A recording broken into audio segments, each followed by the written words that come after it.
Hello guys, কেমন আছো সবাই? আশা করছি সবাই খুব ভালো আছে আর আমিও ভীষণ ভালো আছি। রুমার বিয়ের ঠিক আগের দিন রুমা বসে গেছে নেল এক্সটেনশন করাতে, মানে নতুন জীবনে ও নতুনভাবে সাজাবে আর কি নিজেকে। তো যার জন্য সকাল সকাল স্নান টান করে বসে পড়েছে নেল লাগাতে। আর রুমা তো মানে নেল এক্সটেনশন করছে, আর এইদিকে আমরা এটা নিয়ে হাসাহাসি করছিলাম যে ও কতদিন এই নখটা রাখতে পারবে, কারণ ওর প্রচুর নখ খাওয়ার স্বভাব আছে। মানে আমি বলছিলাম দিদা তোমাকে একটু নেল লাগিয়ে দেবো, সেই শুনে তো দিদা হেসে দিয়েছে। তো যাই হোক, দিদা দেখছিল যে কি করে এরা, এইগুলো কি হচ্ছে দিদা বুঝতে পারছিল না। আর রুমা তো ভীষণ খুশি ছিল, মানে বুঝতেই পারছো নতুন বিয়ে, মানে নতুন বিয়ে তো নতুনই হয়। যাই হোক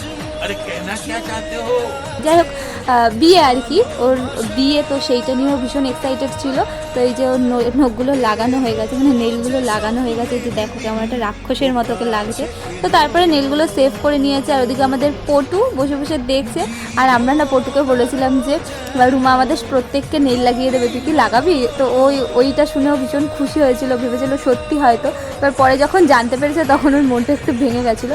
তো ফাইনালি এই যে রুমার দেখো নেল কমপ্লিট, আর এখানে যে দিদিটা নেলটা করেছিল ওই দিদিটা কিছু ফটো তুলে নিচ্ছে। আর রুমা তো ভীষণ খুশি হয়েছে ওর নখগুলো দেখে, কারণ এর আগে ওর নখগুলো একদমই ভালো ছিল না, মানে ওর নখ রাখতেই পারতো না, কামড়ে কামড়ে খেয়ে নিত। মানে এত বড় মেয়ে এখনও নখ খায়, এটা ভাবাই যায় না। তো তারপরে আমি চলে এসেছিলাম আমার গুলু ভাইকে নিয়ে সেলুনে, আমি আর আমার ভাই। তো ওকে একটু চুলটা কাটাতে হতো, আর ভাইকে দেখো কীরমভাবে চুল কাটাতে হচ্ছে।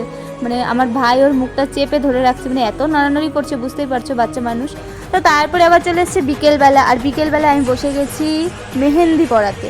তো ফার্স্টে পড়িয়েছিলাম পটুকে, এই যে দেখো এখন পড়াচ্ছি, জানি না কতটা কি। আর ওর নাম না প্রিয়াঙ্কা, ওকে আমরা ভালোবেসে পটু বলে ডাকি। তো সেটা বড় কথা না, বড় কথাটা হচ্ছে তারপরে পটুর পরে চলে এসছে আমাদের তিথি রানী। আর তিথি রানী বলছে তুমি যে আমাকেও পড়িয়ে দিতে হবে। তো তারপরে তিথি রানীকেও একটু পড়িয়ে দিয়েছি। তো তোমরা দেখতে থাকো, আর তোমরা অবশ্যই কিন্তু কমেন্ট করে জানাবে যে আমার মেহেন্দি পড়ানোটা কেমন হয়েছে। যদিও আমি মেহেন্দি পড়াতে একদমই পারি না, ফোন দেখে দেখে পড়াই।